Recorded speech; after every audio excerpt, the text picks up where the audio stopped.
Welcome, everyone. This is all about real estate investing, and we have a group called the Happy House Hunters. We also have a lady landlord group out of Cleveland. Believe it or not, it's just the lady landlords of Ohio, but the bulk of our members are in the Cleveland area because lots of things were happening up there with rentals and landlording, if you will. And so we're getting a lot of questions out of Cleveland. And so we have a gal that also co-hosts with me for that group. And her name is Andora Marshall. And you can find the Landlord Ladies of Ohio as a Facebook group. And so you can tap in, and it's a private group. And that way you can tap in and see all of those really personal questions that the gals are asking.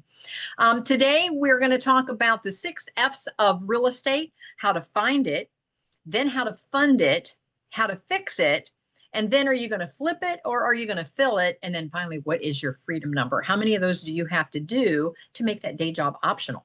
And so Kyle is my co-host on this particular group today. And we go through the 6 F's of real estate every 6 months. So January through June.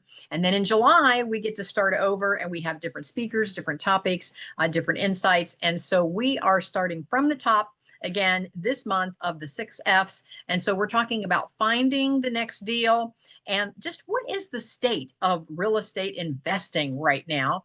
And so I'm going to give you just a little bit of background about me, and then I'm going to turn it over to Kyle. I'm a passive income mentor, as you can see in my little Hollywood square here, but I have an academy called the Kathy Benner International Academy. You can find it at just kathybenner.com. I'll put that in the chat for everyone as well. And once you get there, you will find all of our replays.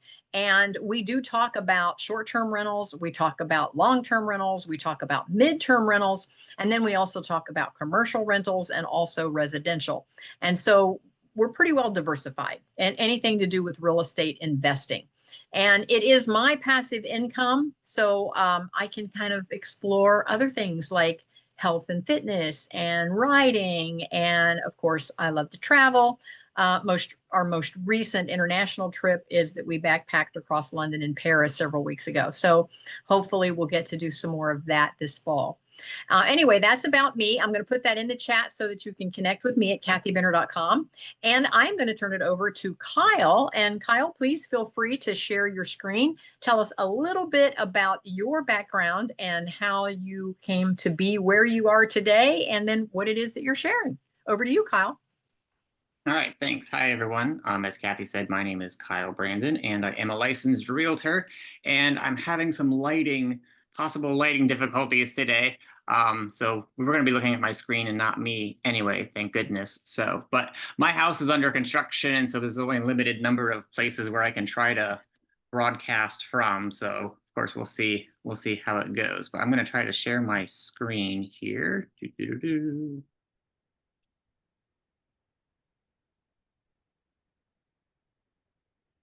And you guys tell me if you can see it. Yes, we can. Right, with the magnifying glass. So today we're talking about how to find deals, how to find properties, how to find opportunities.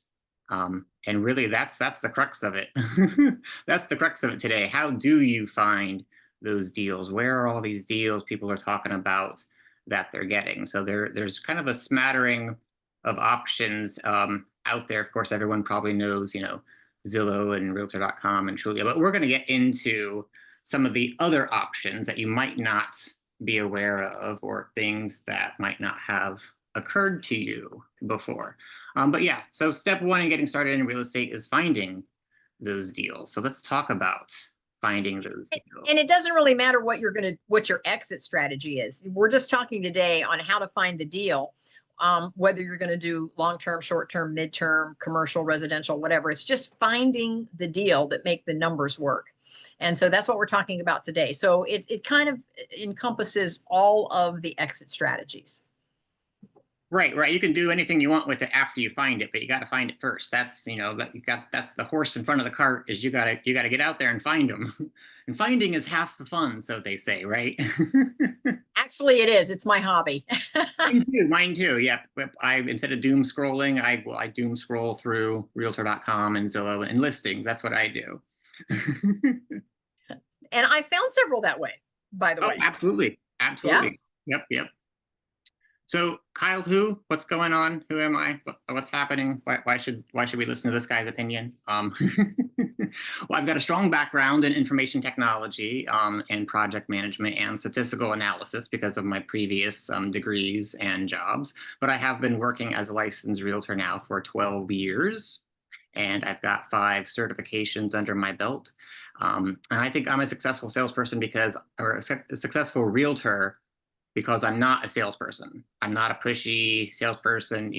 I just facts are facts. I mean, they speak for themselves. I consider myself an educator. And if you don't understand a fact, or if you need me to interpret a fact for you, that's what I do. But I don't like to be a pushy salesperson because I myself don't like to have pushy salespeople come after me. So I know what the other side of that coin is like. So that's kind of my niche and my vibe as a realtor.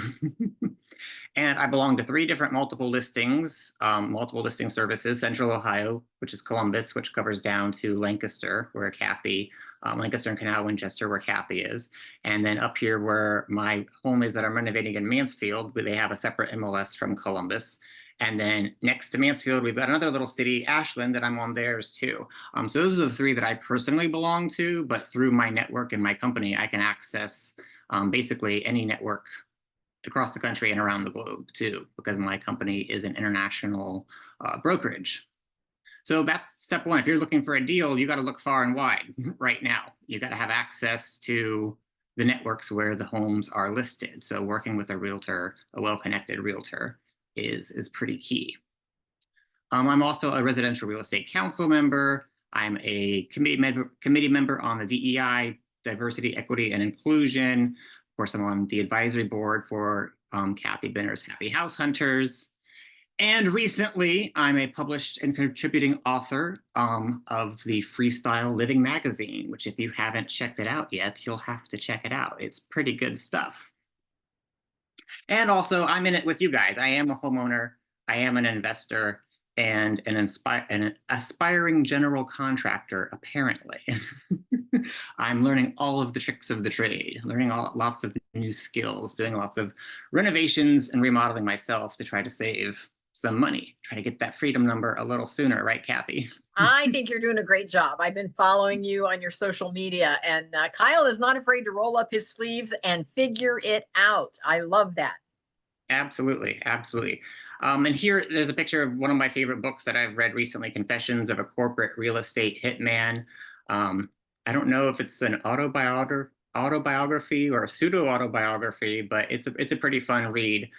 He does more of like the commercial side of things, but still, real estate is real estate, and the stories that we could tell, right? So he told him, he wrote a book about it, and it's pretty good. So you can check that out too.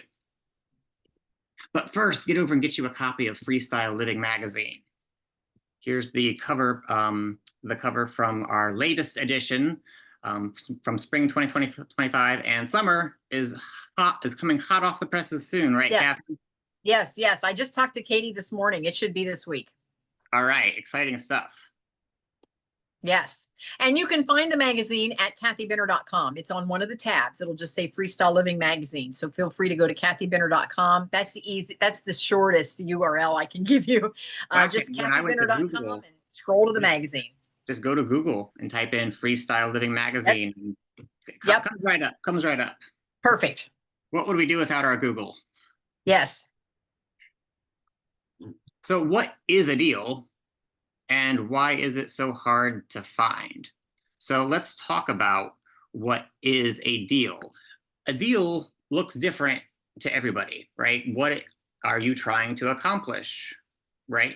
Are you looking for your first home? Are you a first-time buyer looking to get out of rent, right? Then that's a deal, getting a house. Are you an investor looking to make money? Does the deal cash flow? Can you get the property on a discount up front? Is that your deal? Are you a parent and you've got several kids and you're trying to get them into the best school system in town, and all of the houses are selling for over asking price in multiple offer situations? Well, in that scenario, getting the deal is winning a bid war, right? So what a deal looks different to every person depending on what they're trying to accomplish. So there is no uniform answer as to, hey, send me some deals. Okay, well, I need to know what you're looking for. What do you define as a deal? Because all of those scenarios are true. I had a gal last summer. I'll say overpaid. No, she didn't overpay. She had to go $30,000 over asking price, and she beat out, three or four other people, and she got the house of her dreams in the school system that she wanted for her kids, and they're going to live there, for the next 20, 30 years. So to her, that was a deal. Paying $30,000 over asking price, that was the deal. Winning the bid war was the deal for her. And other people, they want a deal, hey, I paid 30,000 under asking price. That was my deal, right? So a deal looks different to everybody. So if you don't know what you're looking for, that would be something you might want to sit down and start to write out a list. Your buy box. What are you looking for? What options are you looking for? And of course, the more flexible you can be, the better chances you're going to have to find a deal. If you get real specific, that pool of options starts to narrow down. So if you have an open mind, you'll have a better chances for finding a deal, or whatever you define as a deal. But then once you know what you're looking for, why is it so hard to find? What's going on?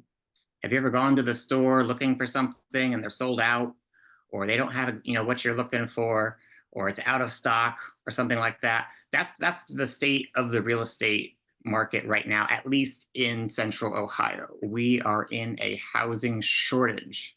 There is a shortage of housing. There are more people looking to buy houses than there are houses for sale. There are more licensed real estate agents in the state of Ohio than there are houses for sale. It's crazy. So that's why it's so hard to find a deal. There's very limited inventory. We say inventory listings out there. There's very few options out there because there's so much demand and so little supply here in central Ohio. And the causes of that, are many, and we won't go into those, but that is a summary of why it is so hard to find a deal right now. It's just there's a shortage, and we've been in a bit of a drought for a while, and they don't think it's going to get any better anytime soon because of supply chain issues and all the various things. They said even if we could build, and we're building new construction, even if we could build at maximum capacity as fast as we can, it would still take us 5 to 7 years to catch up to build enough housing for the demand that currently exists. So if you think, oh, I'm going to wait till next year to buy that house, things will change and get better next year. The outlook is it's going to be a bit of a drought for a while. So if you do find any deals, jump on them. Or if you're not finding any deals, maybe open your mind, redefine what a deal is to you, and then maybe you'll have a bit more luck, hopefully.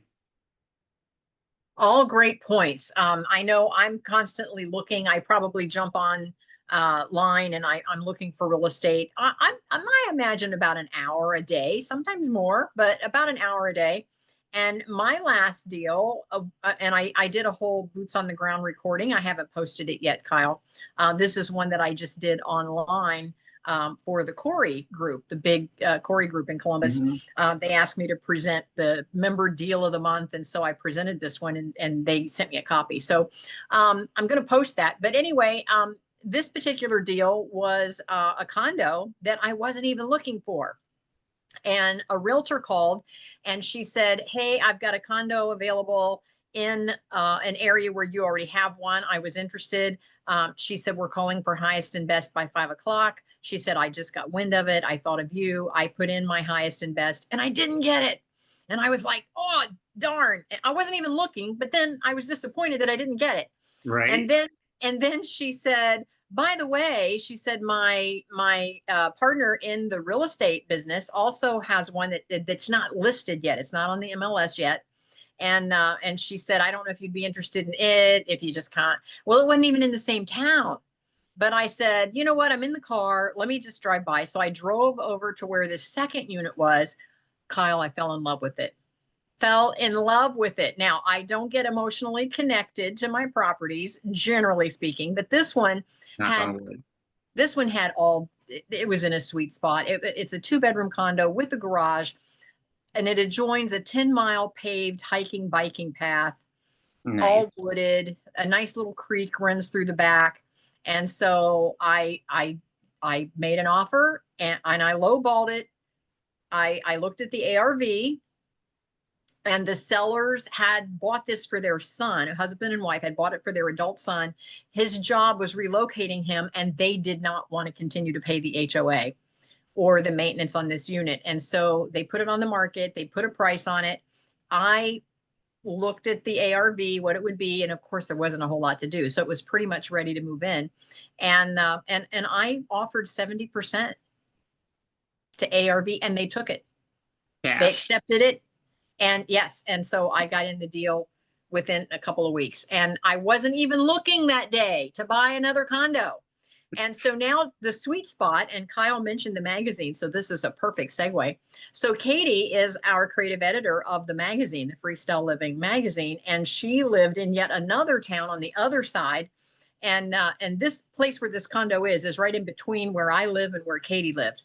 Well, Katie called me like the same week I was closing, and she goes, "You by chance wouldn't happen to have sort of a any kind of a unit for rent, would you?" And I said, "Well, I'm getting ready to close on one. Why?" And she said, "I'll take it." And I said, "We haven't even seen it." And she goes, "I know," but she said, "My fiance and I have decided that we are going to amicably split." And she said, "And I don't want to have to buy furniture." I said, "Well, this one's going to be fully furnished as a midterm." And she goes, "I'll take it." So I had it rented before I even closed on it. That's hilarious. And And Kate, that's very and on brand for Kathy Binner. so anyway, so yes, so sometimes you have to be open to what a deal, way more than what I normally spend, but still less than the ARV of this unit, and a perfect location if some year I want to downsize and not run a bed and breakfast out of my home like I'm doing currently. This would be a perfect landing spot, even for me. So anyway, I love it. See, So that's again, great. you got to open your Deals, mind to what a deals deal is. sometimes just fall out of the sky, as long as, like you said, maybe that didn't exactly fit your buy box or you weren't even looking, it's like, at the Mhm. checkout aisle of the grocery store, oh, I didn't know I wanted that candy bar. Exactly. Anyway, it's one of my favorite units, and so there you go. That's one of Awesome. those stories. Yes. Those are awesome stories. So it is hard to find deals. And so here's a market summary. This is from the Central Ohio Columbus MLS. And so this is just June 2025. This is just last month's summary. So we're in the middle of July here. So things to look at here. Interestingly enough, I like to look at the listing price here. The average listing price in Columbus is about $370,000 to purchase a home in Central Ohio. And that was about $270,000 like 5 years ago. So in 5 years, the average home value has gone from 270 to 370 on the Columbus MLS. That's a $100,000 gain in 5 years. That's $20,000 a year. That's over $1,000 a month. Homes are going up in value and steadily for the last 5 years. And again, because of the housing shortage and the crisis, they expect that to continue. So if you're waiting for prices to come down, you might be waiting for a long time. So get in the game and start buying some properties. But it's kind of hard. Look at our absorption rate here. Can you see my mouse moving where I'm pointing? Yes. The Mhm. next little graph here is absorption rate. And what that means is if we stopped listing houses, stopped adding new houses for sale to the MLS, how soon would we run out of listings? And that says 2.3, and that's in months. So we've got about 2.3 months worth of inventory right now, which you're like, okay, is that a lot or a little? I don't know. A stable market, a balanced and fair market should have 6 months of inventory. And so we have 2.3. So that means it's a very strong seller's market. There's very little inventory for sale and lots of buyers trying to buy. So that's why we call it a seller's market. Sellers have, this slight upper hand. So my opinion, and Kyle, correct me if I'm wrong, my opinion is it's still not bad to purchase something at asking price. I mean, you don't have to try to, you always hear, oh, well, they're always going to list it higher than what they really would accept and blah, blah, blah. Well, not necessarily in a seller's market. So it's not, I don't think it's bad to actually just offer, as long as your numbers work. Right. And you can rent it. And again, depending on where you are in your investment journey, I don't think it's bad to just break even. I don't think a property even has to cash flow huge. Again, this last one that I was just telling you about, this condo, even though I offered less than what the ARV would be on the unit, because of the area, I could only, my rents are in a certain range. And so I'm not cash flowing a bunch, but it's breaking even. So at this point, I look at it that my tenant is buying me a piece of property. And in 5 years, it will be cash flowing, because in 5 years, rents will go up, you know, income will go up for the tenants. My rents will go up just automatically by attrition, and the value of the property is going to go up. And if you did get a mortgage, your mortgage is going to go down. So all of a sudden, you're putting more and more space into that property. And so even if it doesn't cash flow and it isn't making you a large cash flow amount now, it'll just get better and better. I always say all the time that the difference between a good deal, a mediocre deal, and a bad deal is time. Just time.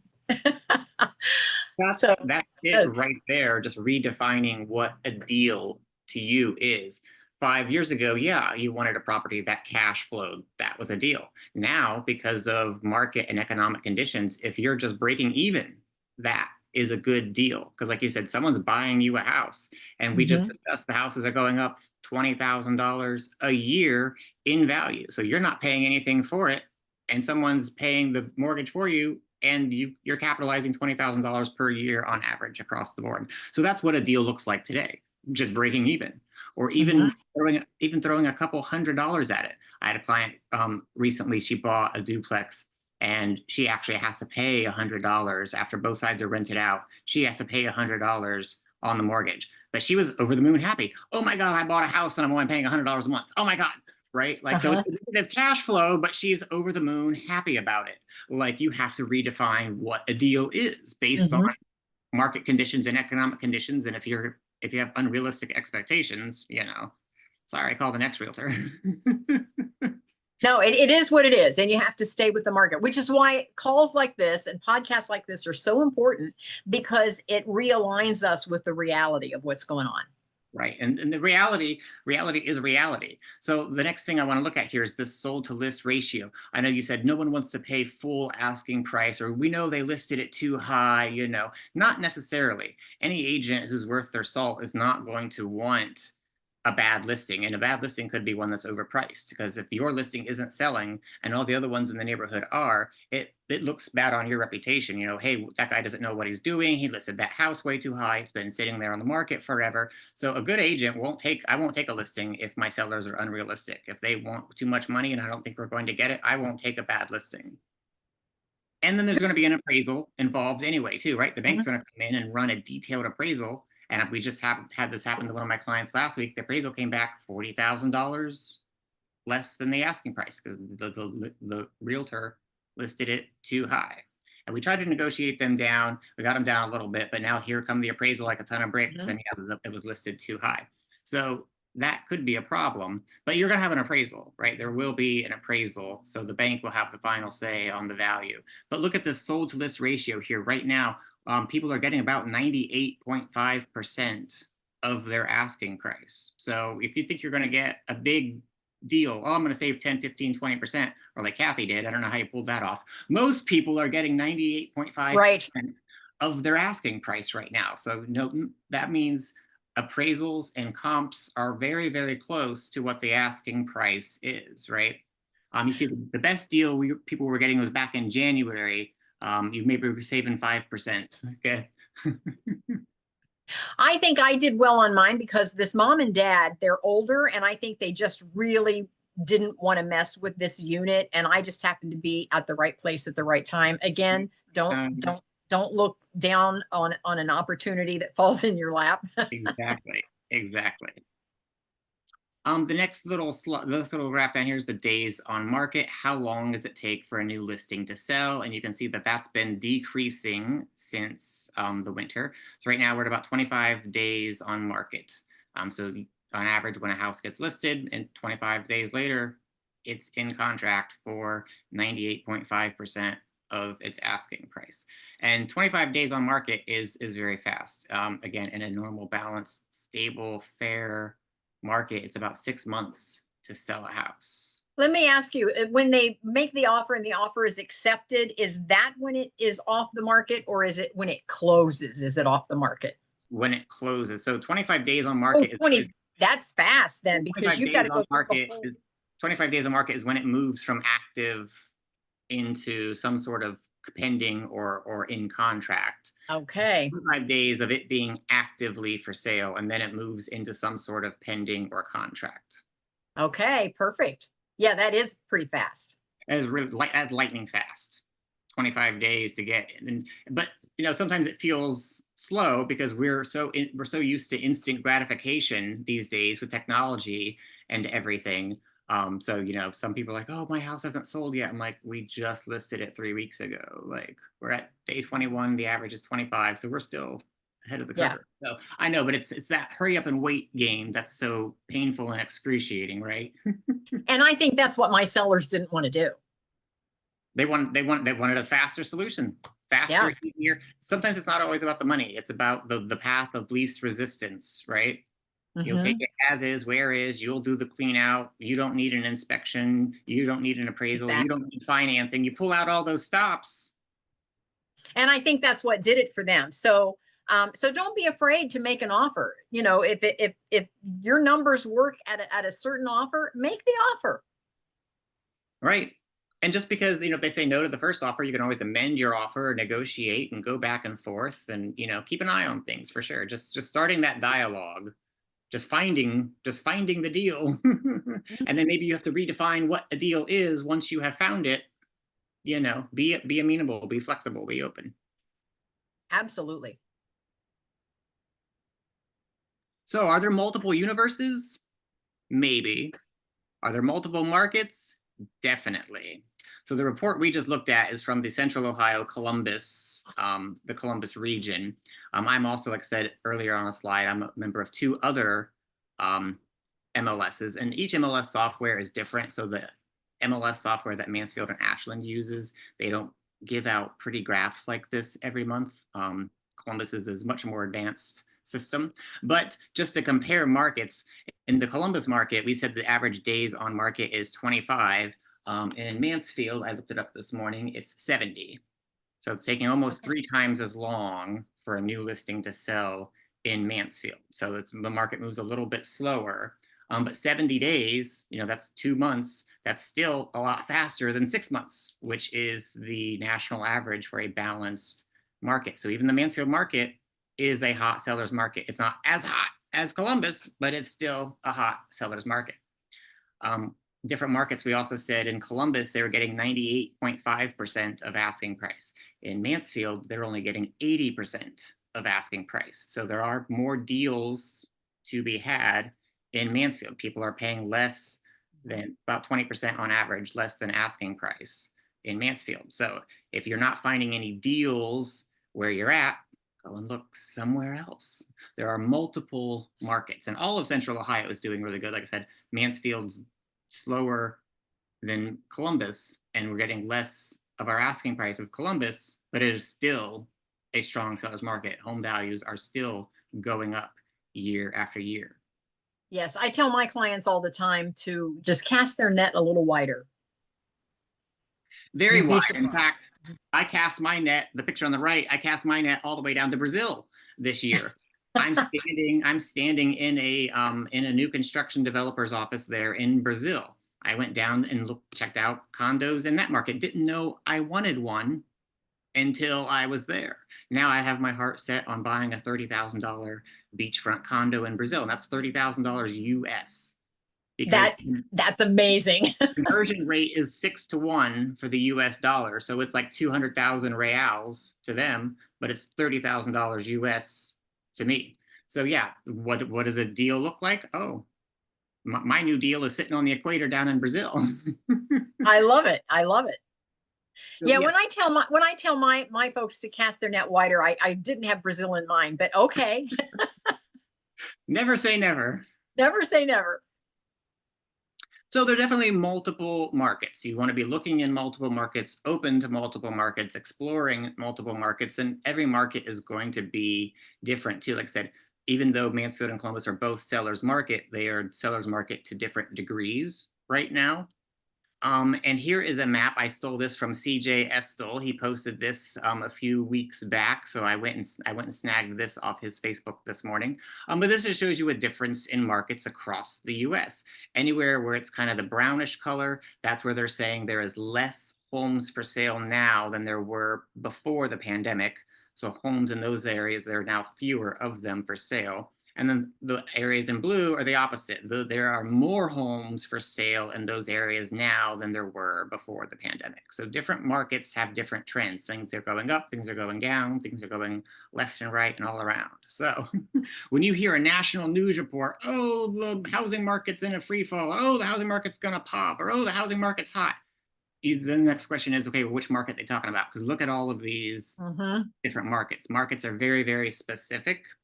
And then there's also micro markets, even within like Columbus, for example, there are very, very small micro markets like the Short North. It's a very, very small, specific neighborhood. If you're looking for the Short North, those trends Mm-hmm. are even different than what Columbus's trends are. It's going to be more an exaggerated trend line there because it's a very micro market within a bigger, hotter market. So when you hear anything about the real estate market, you need to ask some questions and do some digging and don't go running thinking that the sky is falling. So Good education, point. education, education. And if you don't know, better ask somebody. I'll give you my name and number at the end of the show. Yes, absolutely. Absolutely. This is such great information. So if you are looking in multiple markets, now you need to check your drip. And what does that mean? Well, drip has multiple meanings, but here I've got drip as defined by Urban Dictionary. It's very cool swag, very cool clothes. All these kids these days are walking around with their drip, showing off their drip. But when I talk about drip, a drip is actually a email marketing campaign. It's an auto search on the MLS. If you call me up and say, hey, Kyle, here's my buy box. Here's what I'm looking for. Help me find some deals. I'm going to set you up on a drip. I'm going to set up an auto search with those parameters you gave me, and it's going to email you when new things match your buy box. So that's what we call a drip in my industry. But you know, the kids these days are dripping real cool with their clothes too. Apparently, I'm getting old now, so I just wear polos. I get it. It's hard to keep up with the kids. No, I encourage everyone that is listening to this podcast, whether you're on live or listening to it later, get connected with a realtor and preferably with Kyle, and have that person, and again, preferably Kyle, send you everything that fits into your buyer's box. So if you're looking at a particular zip code area or a particular city or a price point, or if you're looking for multifamily or single family, or maybe just vacant lots. I've got a gal that's doing new builds. That's her sweet spot.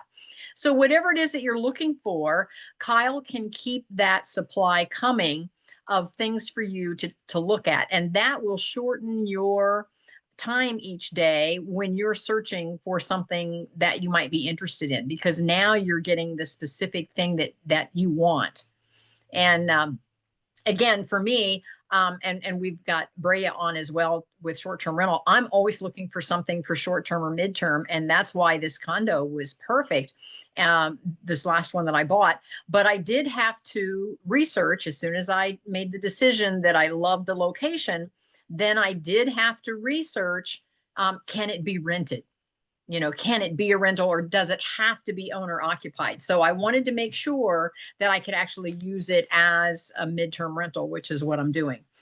So anyway, do your homework, but get on the list. Yeah, get on the list. Like Kathy and I mentioned earlier, we both spend a lot of time all day, usually multiple times a day, going back into the apps. Hey, did they add anything new? Hey, is there anything new that I'm looking for over here? Right. On those apps, Realtor, Trulia, Zillow, all that, all of their information, all of those listings come from an MLS. Yes. They originate in the MLS first, and then they go out to third parties like Zillow and Julia, and then you open them up on your computer or your phone and you're browsing and you're looking at them. And then if you're like me, you're like, oh, these deals are selling so fast. I better check again. I better check again. I can set up your drip so that you don't have to go out and looking for it. When something matches your buy box, it'll send you an email and it'll do it instantly. So if you don't have an email or a text from me, nothing new has been added to the market. You can chill, you can focus on something else. It actually starts to eat up a lot of your time if you're paranoid, constantly checking your phone for new listings. With a drip, it'll send you an email or a text, whatever you prefer, as soon as something that matches your buy box comes up. So if you don't have a text from me, nothing new has been added to the market. You're not missing out on anything. I know fear of missing out is huge, huge right now. So if you've been stressing out about like that, I know one chick was telling me, she goes, "Oh, I don't have enough time. I spend so much time checking this," and I was like, "Let me put you on an auto drip." And I had to explain to her what it was and how it works, and she was like, "Oh my God, this is going to be such a time saver for me. I now don't Mhm. have to sit around thinking I'm missing out on a deal because the system will now automatically notify her when something matches her buy box." But you do have to be working with a realtor to get access to the MLS. It is a private network. It does require realtor credentials. And nowadays, because of a law that passed last year, you actually have to sign a buyer's agreement. You have to sign a contract and hire a realtor. Kind of like a lawyer, how you put down like what do they call their deposit? I forget. Like a retainer? Retainer fee. Well, I don't charge a retainer fee. Some realtors do, but nowadays you have to have an established written agreement with a realtor in order for them to be representing you because the laws changed last year. So you do need a realtor, be working with a realtor to get those drip campaigns set up. And you know what? Let me just jump in and say this. It would be to everyone's best interest to develop a relationship with someone like Kyle, with a realtor. If you have someone that you're already working with, that you have a relationship with, by all means, go ahead and sign on with them because they have your best interest at heart. And once they get to know exactly what you're looking for, because again, even though you tell them this is the zip code, this is the price point, is they're going to be sending you everything that fits that criteria. But once you build a relationship with that realtor, they get to know exactly what you're looking for in that buyer's box. They know if you want something with a light rehab or something with a medium rehab, or maybe you have a skill set where you can enter into something with a heavy rehab. But once they get to know who you are and what it is that you really want within those parameters, then they can really highlight some of those deals for you and say, this is right up your alley. Especially if you're not real handy like me, and the more I buy, the less I want to rehab. and so and so now that I'm kind of heading that direction, doing less of a rehab, I get them rented a whole lot faster and get the income coming in a whole lot faster. So again, build those relationships and don't be afraid to sign a buyer's agreement. Oh yeah, no, they don't. I don't want to say they're non-binding, but basically you can enter into them and dissolve them at will. You can fire your realtor at any time. You're not obligated to do anything. We just have to have that protection in place now because of that law that changed. But yeah, get with a realtor. Don't be afraid of signing anything because you can cancel it at any time. It's kind of like dating. Just because you sign something with the first realtor doesn't mean you're obligated to work with them for life. Maybe you don't like that realtor, or maybe they're not doing a very good job for you. Not all realtors are created equal. So the next topic here, status specificity. This is a very good example. So just because, whoops, going the wrong way. Status specificity. So of course, you can set up a drip to send you active listings, right? Show me when a new house becomes active, when a new house is for sale. But there are other statuses besides active that you might be interested in. So you need to know what those options are. Your realtor needs to know what those options are and if new options are being added to the software, which happened recently, or being removed from the software. So before we used to just have active, either it was for sale or it wasn't, right? But now in Columbus for a few years, we've had the option for coming soon. You can pre-list a house in the MLS. It's not for sale yet, but in a week or 2 or 3 weeks, it will be. So you can actually put it in the MLS now as a coming soon status, pictures, descriptions, whatnot. But then you can't actually start scheduling tours until the active date. But if your realtor didn't include coming soon in your search, then you might not know that house is coming soon, and you're only going to find out about it the day it goes active. And by then, 40 other people were already aware of it and are in line ahead of you to go see it. So you have to make sure that your all of the various statuses are included in your drip. And so when that coming soon was added as an option to the software, all previous drips had to be updated. And every realtor had to go into all of their drips and manually add coming soon to those drips. They didn't do it automatically. So if your realtor didn't do that for you, you were missing out on a new feature that got added to the software. There's also back on the market. So if something goes into contract, it's in contract, pending someone's going to buy it and then they back out or the deal falls apart or whatever, there's a specific status for that in Columbus. It's called back on market. In Mansfield, it just goes back to active. In Columbus, it can actually be marked as back on market. Wouldn't you like to know what's active because it's new versus what's active because it came back on the market for some reason? Sure, you would. That's like a separate kind of list, right? Same thing with deleted. Okay, what about houses that didn't sell? They were deleted or withdrawn from the MLS. Why didn't they sell? Wouldn't you want to call some of those people and find out what happened? Why'd they take their house off the market? Maybe there's a deal to be had there if you have a conversation. Ditto with expireds. A realtor listed it. The guy said, okay, I'll give you 6 months to sell my house. 6 months comes and goes. It never sold, and it automatically expires and disappears from the MLS. Wouldn't you like to see a report of those once in a while and have conversations with those sellers about what's going on? Sure, I would. Absolutely. And then you also want to just anything that you might think you're not even interested in. Oh, I definitely don't want to look at condos. Oh, I definitely don't want to look at duplexes. Well, when these things get entered into the system, they're entered in by humans and oftentimes assistants and part-timers and whatnot. So mistakes happen. Things get entered into the MLS incorrectly all the time. Or even if it is correct, it's like a technicality kind of a thing.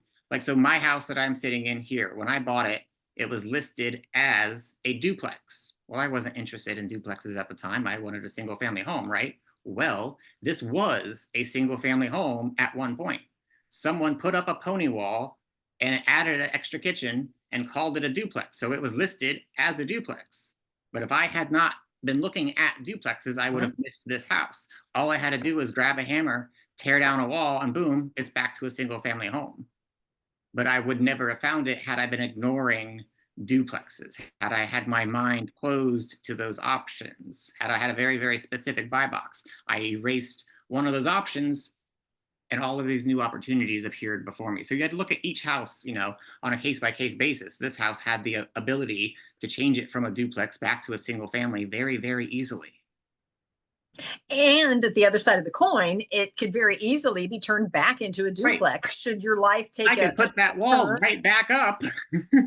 Yes. So exit strategies change, plans change, life Yes. changes, right? If you're open and amenable to go with the flow. But these unusual and incorrect listings, they take a little bit of digging. But right now, there's only 6 weeks of inventory out there. You might have to do a little extra work. You might have to do a little extra digging, right? You're not going to find gold unless you go digging and sifting. I love it. So, yeah, so there are opportunities everywhere as long as you're looking for them and staying open to changing what an opportunity is. But pocket listings from your SOI. So what is a pocket listing? That's a listing that's not hit the MLS yet, and your SOI, your sphere of influence, people you know, or heck, people you don't know, right? Say hi to strangers, it works. So like Kathy said, someone called her up and said, hey, I've got something that's not even on the market yet. Yes. Throw your hat in the ring, right? Family, friends, neighbors, coworkers, even if you don't like them, talk to them. And for me, being a realtor, past, present, and future clients, my past clients call me up. Hey, can you run comps on my house? I'm thinking about selling. Present clients, hey, I'm thinking about selling. Future clients, hey, I'm thinking about selling or buying. So I've got a list of people. I know three houses that are coming up for sale this year in Mansfield at various times later in the year based off of what's going on in that client's life. So I have 3 pocket listings right now that nobody knows about except me. and then my sphere of influence, who I can inform. Mhm. But when I'm out, doing my thing, if I hear someone saying, "Hey, would like to buy a house over in the Glenwood neighborhood," well, actually, Steven Santos is going to be selling his house in Glenwood in a few months. So that's Mhm. that right there too. Networking, your sphere of influence, your friends, your family, people who already know you, people who don't know you. You can say hi to strangers and talk to them. Me and Teddy love to go walk around the nice neighborhoods that we wished we lived in, and you see someone out on their porch or gardening, hey, we love those flowers, or hey, what kind of dog is that? Strike up a conversation with people, and you never know where it'll lead you. Yes, exactly. I love that. I love that. Party like it's 1999, continuing that theme. We know when you're going to engagement ceremonies and weddings and anniversaries, these people are going to get married, or they're having an anniversary. Maybe they want to buy a house or buy a bigger house or downsize to a smaller house. Baby showers. Oh, you got more kids than you got bedrooms. You're probably going to need to sell that house, aren't you? I'll buy it. Graduation parties. Oh, we were waiting for the last kid to get out of the house. Now we want to sell and move to Florida, move to Arizona. Cool. I'll buy your house. Get on out of here. And also, unfortunately, funerals too. Funerals, I don't want to be an ambulance chaser, but if someone has died, they've probably passed the house on to someone else. And if that someone else doesn't want to buy it, maybe you can. And again, I think you just have to keep your eyes and ears Eyes open and ears to open. Yep. opportunities. But like I said, these kinds of things, if you've got an invite in the mail, oh, I don't want to go to a baby shower. Well, why not? You never know where a deal might be hiding. Go turn that rock over and see if you find a deal. You're saying, "Hey, I can't find any deals." Well, are you missing some very obvious opportunities that are happening right in front of you? And sometimes it requires you, meaning you, those of you that are listening to this podcast, either now live or later the recording, sometimes it requires you to actually brush up on what we call your elevator speech.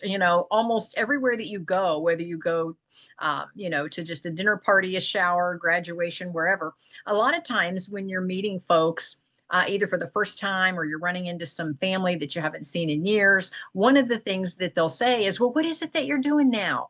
And all you need to do is make sure that you weave the phrase that I also invest in real estate into what you're doing now. And sometimes that's just enough to open the conversation. Absolutely, absolutely. Like Kathy says, you got to speak it into existence, even if you have never invested before, but you're trying Mhm. to. Go ahead and start identifying Yeah. as a real estate investor. Hi, my name is Kyle, and I identify as a real estate investor. Yeah, no, I love that. Just say, yeah, and I invest in real estate. Even if it's just an added thing that you add on, like, oh, I work at ABC company, but I also invest in real estate. Right. Absolutely. Absolutely. So yep, just keeping, just being out there networking, socializing, just living life, but doing it with, a set of ears on, and your eyes open, and saying the right thing. Sometimes I overheard someone in line the other day saying, "Oh, my mom went into the nursing home, and we're trying to decide whether we should rent or sell the house." I just heard someone else having this conversation out in public, and I went up and introduced myself and gave them a business card. And you can do the same thing. And even if you're not a licensed realtor or a licensed this or that, even if you're just, anybody can make a business card.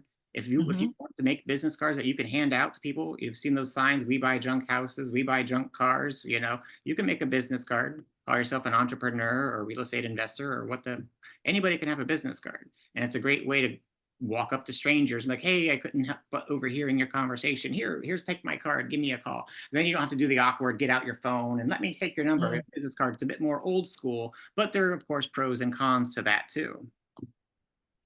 Well, it's less threatening, I think, when you're meeting somebody for the first time, because if they walk out and put your card in the trash can, oh well. Um, it wasn't like you're asking them for their phone number and they Right. feel like That's a you're lot getting a more little too awkward. personal. "Hey, give me your Yeah, phone number," or take out your phone and program my number into yours right now on the spot while I yeah. walk.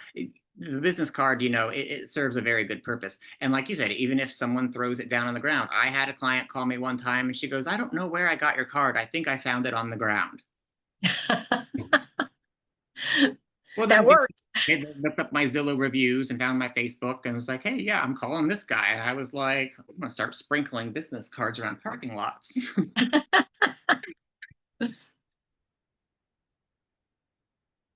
Speaking of parking lots, driving for dollars. This is a phrase a lot of people do. Just get out and drive around, go for a Sunday drive. Me and Teddy love to go to garage sales, and we went to some over the weekend. And the woman mentioned they were having a garage sale because they want to move. They had to start getting rid of their stuff. She said, everything must go. Make me an offer. We're moving.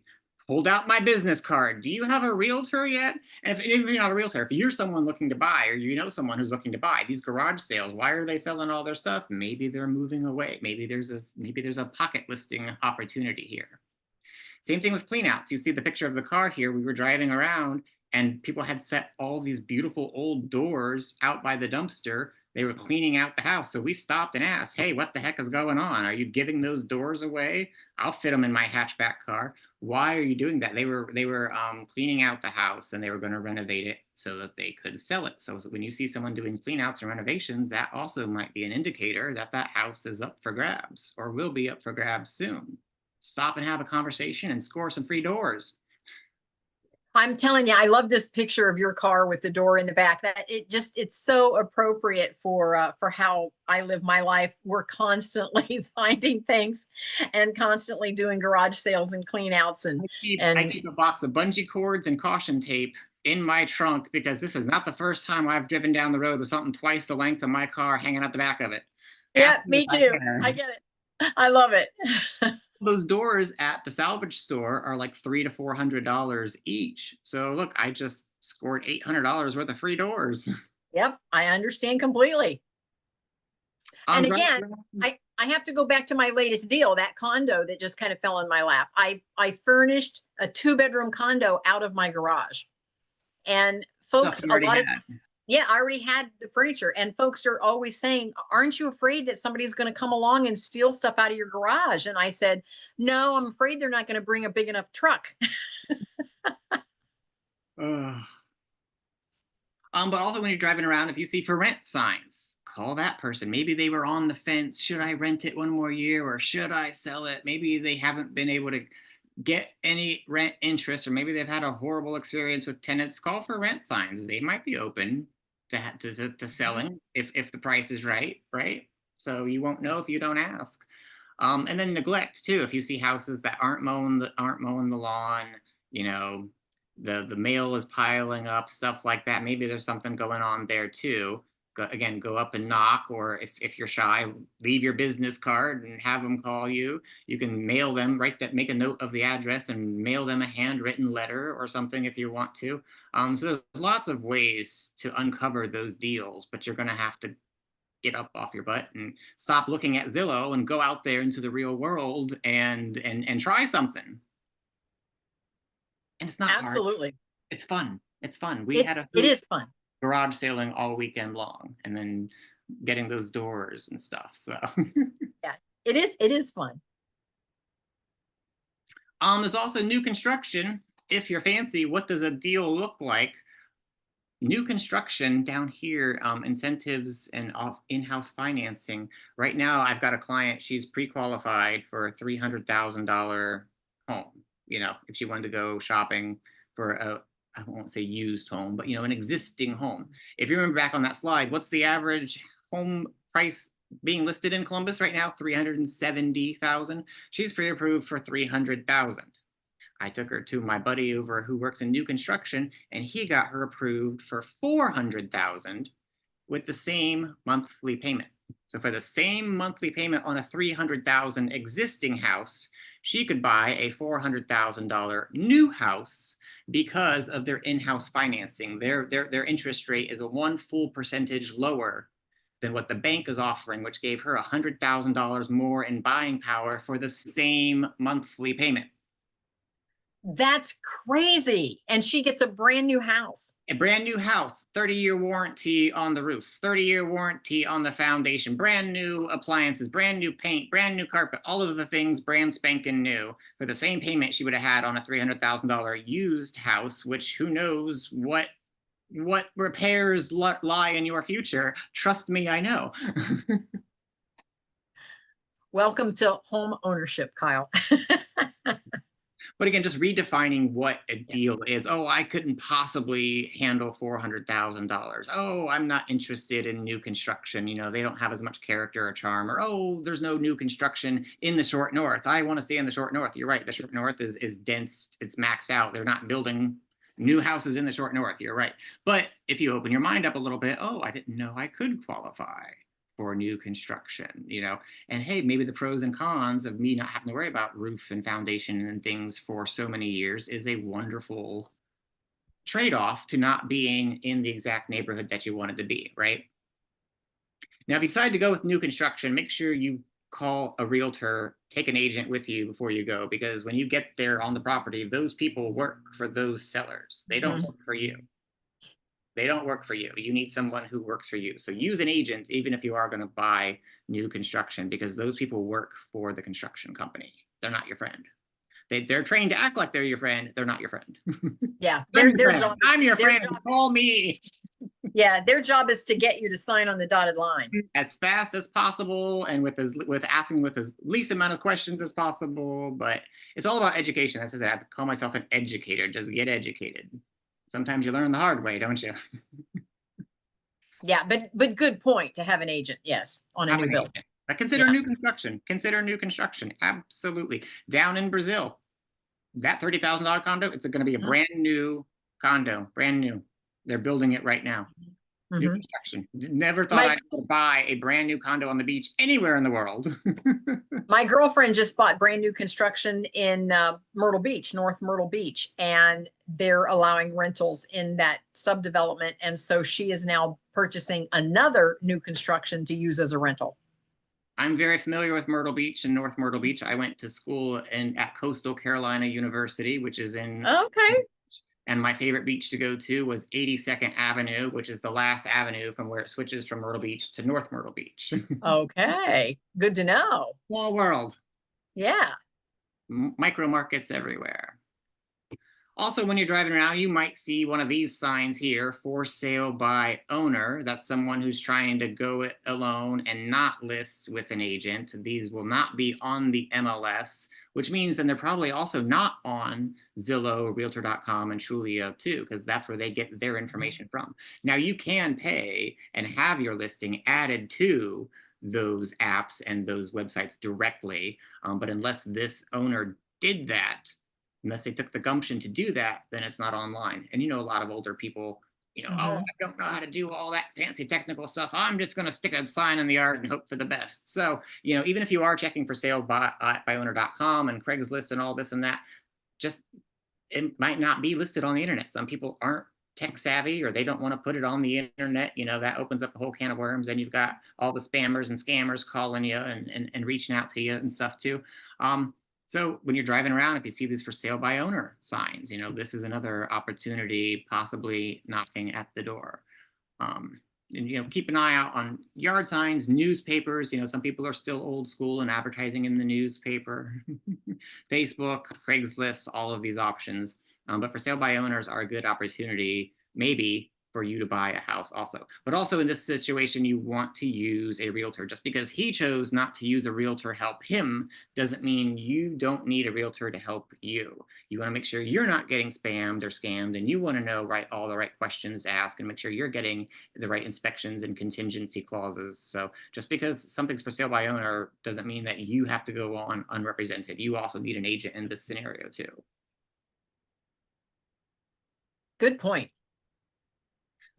Come on down. You're the next contestant. So now that we know how to find deals, everyone needs to get into the game like yesterday. Like yesterday. The best time to get into real estate was yesterday. The next second best time is today. Yes, I agree. So spin that wheel. This is a picture of me and Uncle Teddy. We actually went to The Price is Right a few years ago. So we didn't get called up onto stage to play the game, but afterwards they let everyone go up and get their picture in front of the wheel. So that was a lot of fun. That is too fun. I love it. And that brings us to the top of the hour. How'd we do? Wow, you are right on the money there, Kyle. I love it. Wow, this is amazing. I'm going to let you stop sharing your screen. We're going to open it up to any questions that anybody might have. And so my biggest question right off the top, and Marty had to jump off, by the way, so that's why you don't see Marty now. My biggest question, Kyle, is if I'm looking, and this is kind of for Brea, if I'm looking for something that I want to use as a short-term rental instead of something that I'm using as a long-term rental, how do I have to search differently? What's different between those two types of finds? Well, so like there's not going to be like a box that says that on the MLS, hey, Right. short term or midterm. I would look at what kind of things, what kind of amenities are nearby. If it's short term, people's coming in for the weekend, want to rent it out and leave, places that are near, the hotspots, the nightlife, the restaurants, the stadiums, the theaters, that kind of stuff. Those are probably well poised for short term. And then midterm, we all think of nurses, right? Traveling Mhm. nurses. So anything near a hospital or even universities, they have traveling Mhm. professors as well, or traveling students, right? So it Mhm. depending on if it's short term or midterm, what amenities Okay. are nearby. That would probably really to help you define what's going to be more lucrative. And then also, I go and look how many. If I was going to this place and I was looking for a short term or midterm, go and do some research. Pretend to put yourself in the renter's shoes and go and look and see what the options are. And if there's a bunch of really cool rentals out there and over the top decor and you're just going to bring something kind of basic, maybe that's not the right area for you if there's already really really stiff competition. Or the opposite in Mansfield, everything around here is kind of boring and lackluster. So Santos did some really cool design in his, and so it really pops. It jumps out at you when you're looking at all the other bland listings, and he stays booked up just because he's got Mhm. fun, whimsical, creative design. I love that. I love that. So I want to add just one more thing to that. Even though you find something that you think could work as a midterm or a short term, I also do my numbers long term, because that way, if for any reason the area doesn't perform the way you thought it would with those midterm or short term numbers, which of course are higher, so you get some cash flow. If for some reason they don't perform as well as you were anticipating, you still have an exit strategy in long term. You still can say, well, you know what, I'm not doing as well as I thought I would with this as a short term, or I'm not getting the interest I thought I would get as a midterm, but by golly, I can still put it out there as a long-term investment, and I'm still going to at least break even, if not cash flow, long term. So I always make sure that my numbers work as a long term, and then if I can do it mid or short, that's just icing on the cake. All the better, right? But yeah, keep all the options on the table. Kyle, can I jump in and ask you a question? Yeah, sure. So, do you um work with people who are looking for properties for short-term rentals? Because the friend I was referring to at the start of this, she is looking to get into short-term rentals, and she's out in Columbus, and you're out there. And I was like, maybe I could, let her know, hey, I just met this really awesome Yeah. guy named Kyle. Maybe you two should connect. Yeah, absolutely. If she's in Columbus, she should definitely connect with me and Kathy, because Hmm. if she's beginning her journey, that's what Kathy does. Kathy teaches Mhm. people how Okay. to get into real estate investing, and she's got all kinds of free material available online. There is a premium membership option as well, but no pressure. She doesn't have to sign anything, and she can start off with the free stuff. See if she likes the vibe and whatnot. But yeah, absolutely, definitely, she needs to get with me and Kathy. Okay. Perfect. Yes. Perfect. Yes. Do you see the chat there, Brea? Can you see Yeah, I sent Kyle's my Oh information? name, yeah. email, and phone number in the group chat. Yeah, and I Yeah. put mine there as well. And I have a Okay. strategy call button on my website. So if you go to kathybinner.com, she can Okay. book a strategy call if she'd like. Just a Right. little Because, coffee chat. I was telling her like, you know, I I'm not really like the go-to person for like specifically buying and purchasing and things like that. I'm more on like the once you get it set up, I can kind of help manage from there. So I don't Okay. want to give any, bad advice or anything. So I just wanted to point her in the Yeah, right definitely. direction. There's Yeah. many steps in the process, right? We can't all be experts on all of them. So it takes a team. You have to build a Mm-hmm. team. Mm-hmm. And I believe that's one of Kathy's topics too, right? It Building a is. team. Yes, building the team. Yes. Okay, perfect. Thanks, guys. Thank Yes, you. I love that. Thank you so much for being on the call today, Brea, and thank you Mhm. for asking a question. We have Adrian. I just wanted to say hi to Adrian. Sue had to jump off. She had another meeting as well, and we had Marty earlier, and Marty had to jump off because Marty had another meeting right at 1, so she jumped off right at 1 o'clock. Adrian, any comments or questions for Kyle while you're online today?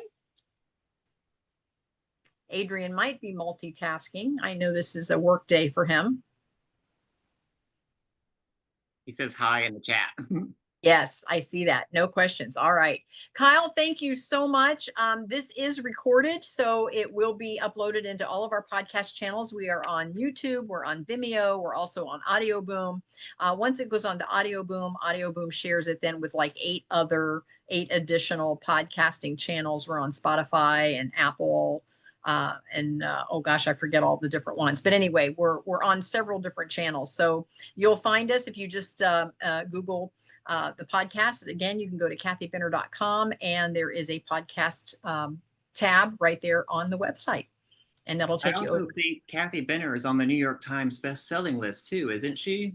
Yes, she is. Yes, she is. I've got Ooh. my third book just came out in April, and it is #1 on Amazon. And it's Wow, we're doing that is really well. incredible.